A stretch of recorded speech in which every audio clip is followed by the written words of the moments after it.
Welcome to the Meredith Taylor Show.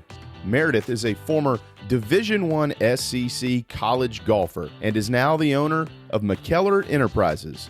Join the conversations with Meredith and other notable guests covering sports, leadership, personal growth, and so much more. Now, your host, Meredith Taylor. I'm really thrilled to bring on the show not one, but two major champions and two veterans of the LPGA Tour, multiple Solheim Cup appearances. Today we have multiple major champion Brittany Lincicome and U.S. Open champion Brittany Lang. Brittany Lincicome turned pro and quickly became one of the longest hitters on tour, earning the nickname Bam Bam. So in this episode, you'll probably hear me refer to Brittany Lincicome as Bam Bam. She's a multiple major champion and multiple LPGA Tour winner, plus 6 Solheim Cup appearances. Brittany Lang, or as you'll probably hear me refer to her on this episode as her nickname, which is B Lang, another highly decorated player. And as somebody who played golf in the Carolinas during the time that B Lang was at Duke University, I can confirm her greatness. She was only at Duke for 2 years, but she won 6 collegiate golf tournaments. She was ACC Freshman of the Year, NCAA Freshman of the Year, ACC Player of the Year, and she won the ACC Championship in back-to-back years as an individual, her freshman year and her sophomore year. B Lang's been a part of 4 Solheim Cup appearances as well. Today's conversation is a brief recap of this year's 2024 Solheim Cup from 2 major champions that I respect and have loved watching over the years, not only on the LPGA, but also in their multiple Solheim Cups. And this year, they were in the team room helping this current U.S. squad win again on U.S. soil. I'm already looking forward to having them back on the show so we can talk about more topics and dive into many more other subjects that I just can't wait to hear their perspectives. They've already committed to coming back on the podcast so that we can discuss more about their individual careers, their experiences on tour. But just due to time constraints, we just decided to shorten today's interview and solely recap the 2024 Solheim Cup. And then I'll have them back on the show soon. We can have more time to talk about winning major championships at the highest level. Before we get started, here's a quick word from our incredible sponsors. Enjoy the show. If you're looking for an experienced allergist in South Carolina, look no further. Find lasting relief and breathe easier with expert treatment from Dr. Lisa Hutto, a board-certified allergist, an experienced physician, and a dedicated advocate for patient health. My family members have benefited greatly from her care. Don't hesitate to go to lisahuttomd.com and schedule your appointment today. I highly recommend her, and I encourage everyone to go ahead and book your appointment today at lisahuttomd.com. I want to tell you about my friends at Rolling Suds Power Washing. From siding and roofs to driveways and walkways, Rolling Suds has been revitalizing residential and commercial properties for over 30 years. The largest power washing company in the world is ready to serve you. So if you're in Columbia, South Carolina, or in my hometown of Lexington, South Carolina, call my good friend Kyle Edens at 803-886-9828 or visit rollingsudspowerwashing.com.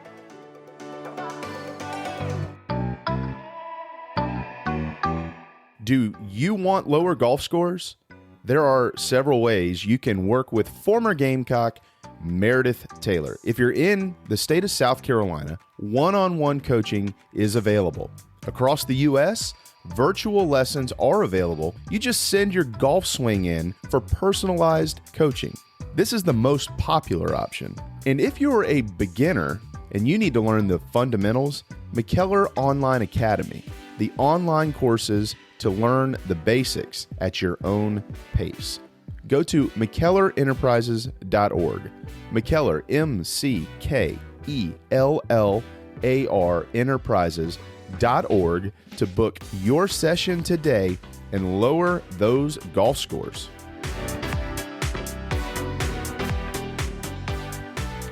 This is a special show for me today. I have two major champions and Solheim Cup champions and two of the kindest people I've met in golf, Brittany Lincicome and Brittany Lang. Welcome to the show. Hi. Hi, thanks for having us. Yeah. Absolutely. First off, congratulations, winning the cup back on U.S. soil. And it only fitting that it was in your nation's capital. Yeah. Just want to, before we get into the tournament, let's go back to the beginning of the week and y'all kind of give me the activities early in the week, even leading up to the tournament. Yeah, I was there a little bit earlier than Britt was, but we got in a full day and a half before the team did, just to kind of make sure things were ready, go about the golf course, just to kind of get a feel for it, the lay of the land a little bit. And then Monday or Tuesday, I can't remember which day, we went to the Pentagon. We did some touring of DC, which was very cool. We got private tours, got to meet some really cool people, and had the most fabulous dinner in DC. So it was kind of like team bonding, kind of team building, I guess, kind of gatherings. And then after that, it was, let's play some practice rounds. We got some dinners, we got some galas, we got some opening ceremonies. After that, it was you just hit the ground running, and then now it's all a blur. Right. So give me a couple favorite memories of you two playing together as teammates on Solheim Cup. All of them? Yes. Can you narrow it down? Right. I don't think so. I think I so regret not playing with Britt sooner. Right. I agree. Because I think if we would have played together from the first Solheim to the last, we could have been undefeated. We were so comfortable with each other. We brought out the best in each other. We've been best friends since we were 13? Yes.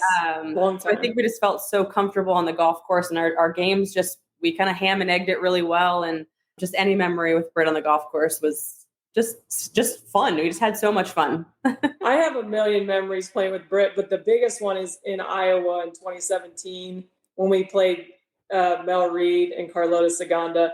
I think they said it's one of the best matches ever. Right. It was insane how good both teams were playing. It was so much fun. But Britt and I always ham and egg it well. When she wasn't making birdie, I was, and vice versa. And we just but that was probably one of the most fun matches ever. Was that the match where you pulled out? Yes. Yeah. And then Yes. I didn't even get a high five. You tackled where my caddy tackled you. Yes. I tackled Missy. I'm what are we doing? What's happening? It's can I get a high five? Yeah, Right. I'm your partner. Come on. You're right. I'm over here. That was one of the most fun matches for me, though. Yeah. Absolutely. It was insane. And it kind of takes me to this Solheim because it was honestly one of the greatest displays of elite level golf I've seen in a minute. Yeah. I mean, it felt like every time they panned to another player, it was a hole out from a bunker. It was, somebody's hanging off of Lexi's hanging about to fall into a bunker and chips it in. Just every time they went to somebody, it was a 30-foot bomb or, Allison Lee's holding out and her caddies are taking, epic celebration. Anything for publicity, any good publicity is good publicity, they say. That's what they say. No, but you're right. I mean, day one, we got off to a good start. Day two, we tied. Then, in Vegas, a tie is a win. So we took that into Sunday. We're going to dominate. We're going to pound them. We're going to be so good. And we came out really strong. And then all of a sudden, it was we only need 1.5 points. But I think it took a full 90 minutes or almost 2 hours to get that last point and a half that we needed to win. Right. And I swear I picked up a lot of gray hairs. I was so stressed. My stomach at Britt, we were trying to find Tums. My stomach was hurting so bad. It's weird being on the other side of it, not being the player and in control. And just on the sidelines, literally praying, holding your cross, come on, you guys can do this, So super cool, obviously pulling it off, but man, was it stressful. Yeah, Britt. For TV, I mean, the ratings and all of that had to be so spectacular. So it's better for that purpose to not be a blowout. But for me personally, that was awful. I was keeping track of all the scores, and I'm like, Britt, this is a lot closer. She goes, do not tell me. Do not. No. Don't tell me that. But it was crazy. We only needed 4.5 points before anybody teed off Sunday. And I'm like, we got this. It's so easy. But anytime you step up against Europe, it doesn't matter if they're all shanking the ball or shooting 80 the week before. Something about Solheim just brings it out in everybody, really. You could be playing so bad and then you play so good. So we knew they were going to bring it. We knew it was going to be tough, but gosh, did it have to be that close. Sunday at a Solheim, right? That's right. But talk about that, Lilia Vu I don't think people are talking about 17. She's about to get eliminated. Yep. If she doesn't make this downhill breaking putt, and she just walks it in, like, it's just unbelievable to even advance to 18. Yeah. And then she said she looked at the board and she knew what she had to do. She had to birdie that last hole. And it's funny. I knew I was going to talk to you, Bam, and it was like, it reminds me of 09 Kraft Nabisco, like down 1 going to 18. Like, you gotta, what you have to do. Sure. And then you execute. Like, walk me through that last hole, because I've always wanted to ask you that. Oh, yeah. First with Lily, I mean, I think I even heard there was a bunker situation maybe on 16. Was that 16 that she had to do a bunker? I mean, and then to hold it out or help make the birdie on 18. I mean, how clutch is that? I know we've all done it at Solheim on Sunday. I mean, it's truly incredible. But yes, Kraft was a hybrid. You don't really realize how much of an island green the island green actually is. Like if you go long, left, right, like you're in water. Good thing I was a little bit more naive back then, still kind of new to the tour. I love being a long hitter. I love going for par 5s and 2. I was like, okay, if I just knock it on the green, I 2-putt, maybe I make it into a playoff.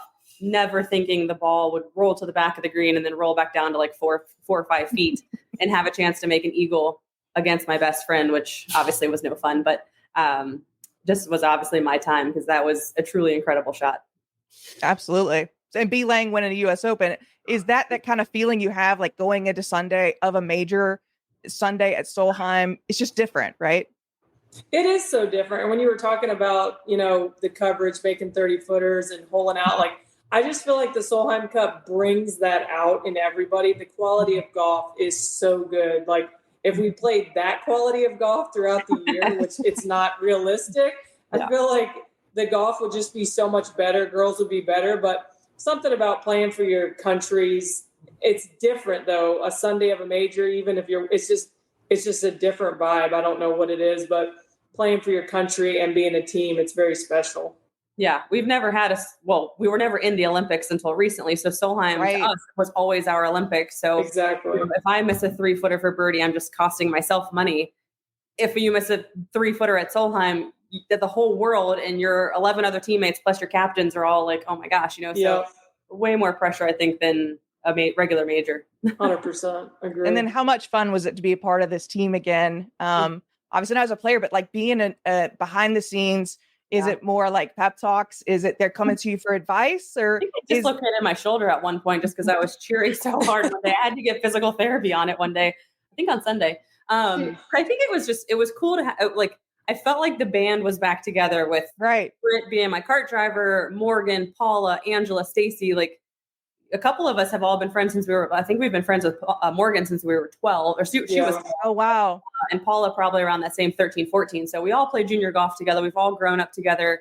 Angela's been on tour a little bit longer, so we knew her coming out. So I think it was cool just to kind of get all of us like together. And then maybe that helped bring a little bit of energy and a little bit of, rah-rah to the group. But I mean, it was cool to hear like Nelly Corda and these girls coming out after with their statements of, I've never had so much fun inside the ropes before. I've made new friends and golf was different. We had a good time. And I'm like, that's how golf is supposed to be. Absolutely. Like, it's supposed to be fun like that. So to see them kind of dancing when they came out to the tee every day, and some of them, having the crowd like pump them up to hit that first tee shot, which I could never do.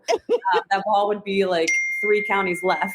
Right. To see like their excitement. I mean, that's how golf is supposed to be. So hopefully they can keep that going for the rest of their careers because that's how it's supposed to be. It's supposed to be fun. Who is the Megan Kang kind of character or big personality on y'all's team that got the crowd riled up and got everybody in the team room? Like, I know y'all had like karaoke going on. I don't think we had that when we played, but you go ahead, Britt. I definitely agree with Lincicome that I could not hit a tee-ball with all that music playing like they did. We're like, oh my gosh, I couldn't do that. But maybe they have better nerves. I think when we were on teams, I feel like Christina Kim comes to mind, or Paula Creamer, just kind of having tons of energy and just thriving from the crowd energy. I feel like those 2 players kind of jump out at me. Oh, that's for sure. Awesome. Yeah. With like the face tattoo. I didn't feel the need to put face tattoos on this time, but anytime I was a player, I always had them on, and like the hair ribbons, like the more red, white, and blue you could put on, the better. I think one of my last Solheims, Angel Yin, was on the team, and I always remember her in the team room. Just she was the energy. She brought the life. She brought the music, the fun, and But yeah, definitely her, Christina, Kim, Paula, they were all really good at getting us kind of, let's go. Like, we're still in this, bring in the fight. That's awesome. Well, okay, as we wrap up, I want to give you both your flowers because y'all have both always been so generous with your time, and use the platforms that you've been given to just give back. You're always giving autographs. You're always, talking to that next generation, whether it's photos or first tee events or, charity events. I met Bam back before I went to Q school, and you could not have been nicer to me and been so encouraging. So not only to the next generation, but to your peers, and B-Lang, same way. Being at Duke, I was at South Carolina, and you probably don't remember, but you were always so kind to me. So just wanted to give you all your flowers. I appreciate you guys for the time. God bless you guys, and I hope you have a great day. Thank you so much. This was great. Thanks, Meredith. Thank you. Yeah, thank you guys very much. You're welcome. Bye. Bye, guys. Take care. There are several ways to support the show. If you leave a review, you'll be entered for a chance to win a free golf lesson with Meredith. Follow Meredith's social media for giveaway details. And to give a donation, you can click the support link in the show notes. We hope you enjoyed this episode. Thank you for listening, and we'll see you next time here on The Meredith Taylor Show.